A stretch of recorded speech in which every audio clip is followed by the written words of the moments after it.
ॐ सहना भवतु सहनौ भुनक्तु सह वीर्यं करवावहै तेजस्विनावधीतमस्तु मा विद्विषावहै। ओम शांति शांति शांति। हरि ओम। तो हमने पिछले 2-3 श्लोकों में देखा कि भगवान कर्म फल से को त्याग कर समभाव से कर्म करने के बारे में नाना प्रकार से अलग अलग प्रकार से और उसका तर्क दे रहे हैं, समझा रहे हैं कि क्यों ऐसा करना आवश्यक है, क्यों वो नीच श्रेणी का है, उससे आदमी घबरा जाता है, उससे आदमी को पाप पुण्य से दूर हो जाता है इत्यादि बहुत सारे कारण समझा रहे हैं। अब उसी श्रृंखला में भगवान आगे कहते हैं, यहाँ थोड़ी सी बात में थोड़ा सा परिवर्तन हो गया है। परिवर्तन ऐसा हो गया है कि उसको अगर हम देखेंगे तो हमें समझ में आएगा कि ये किसके ऊपर लगती है। तो भगवान कहते हैं, कर्मजम बुद्धि युक्ता हि फलम त्यक्त्वा मनीषिणा जन्म बंध विनिर्मुक्ता पदम गच्छन्त्य नाम्यम।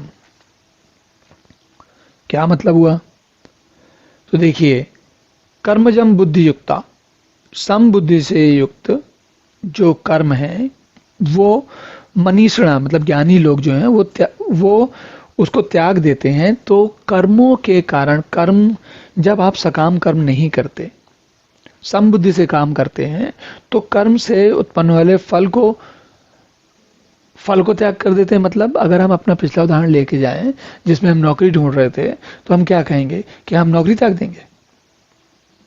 नहीं, ये बात नहीं कही जा रही। यहां पर ये कहा जा रहा है कि जब हम समबुद्धि से कार्य करते हैं तो हमें सफलता आसानी से मिल जाती है और हम उसको बगैर चिंता किए, कर्म फल की चिंता किए बगैर जब हमें अपना फल प्राप्त होता है तो उससे हमें हमारे ऊपर जो उसका प्रेशर होता है या प्रभाव होता है वो बहुत कम पड़ता है।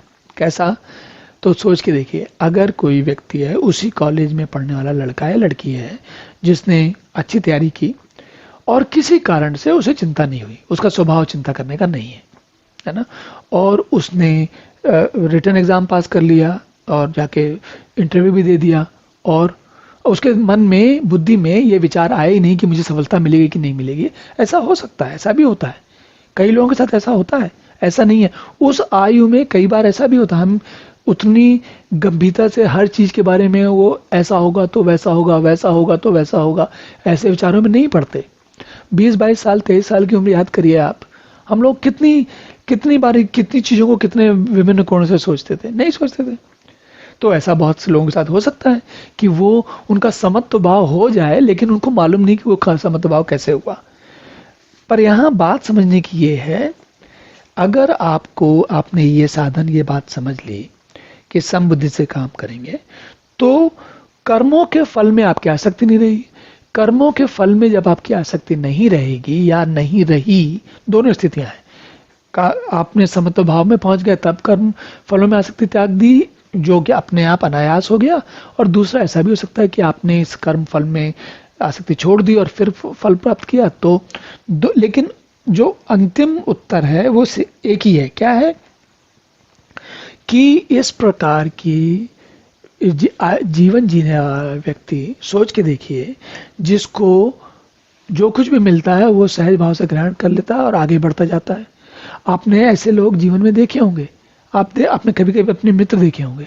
कुछ लोग होते हैं, उनको नुकसान हो रहा है, फायदा हो रहा है, वो एक जैसे दिखते हैं और वो बहुत ना तो विकल हो जाते हैं, ना बहुत ज़्यादा इतने आह्लादित हो जाते हैं, इतने प्रसन्न हो जाते हैं कि अब समझ में नहीं आ रहा क्या करें। और वहीं हम, उनमें से ऐसे लोग होते हैं कुछ लोग जिनको कि हर बात, छोटी छोटी बात चिंता लगती। ऐसे लोग अक्सर ये बात कहते पाए जाते हैं, क्या कि हमेशा मेरे साथ ही ऐसा क्यों होता है? क्या कि कोई काम बनते बनते बिगड़ जाए या कोई काम में बहुत सारी अड़चने आ जाए। यह वाक्य आप लगभग, मैंने अपनी जिंदगी में न जाने कितने लोगों से सुना है और मेरे मन में भी आया है। ऐसा नहीं है कि मैं मतलब हम में से कोई विलग है, हमारे मन में भी कभी कभी आता है कि ये ऐसी स्थिति बार बार मेरे साथ ही क्यों होती है और लोगों के साथ क्यों नहीं होती? इसलिए नहीं होती क्योंकि वो समत्व योग वाले हैं और मैं वहां नहीं पहुंचा। तो भगवान क्या कह रहे हैं? भगवान कह रहे हैं कि फल को त्याग कर जन्म रूप बंधन से, अब भगवान तो बहुत ही बड़ी बात कह दी है।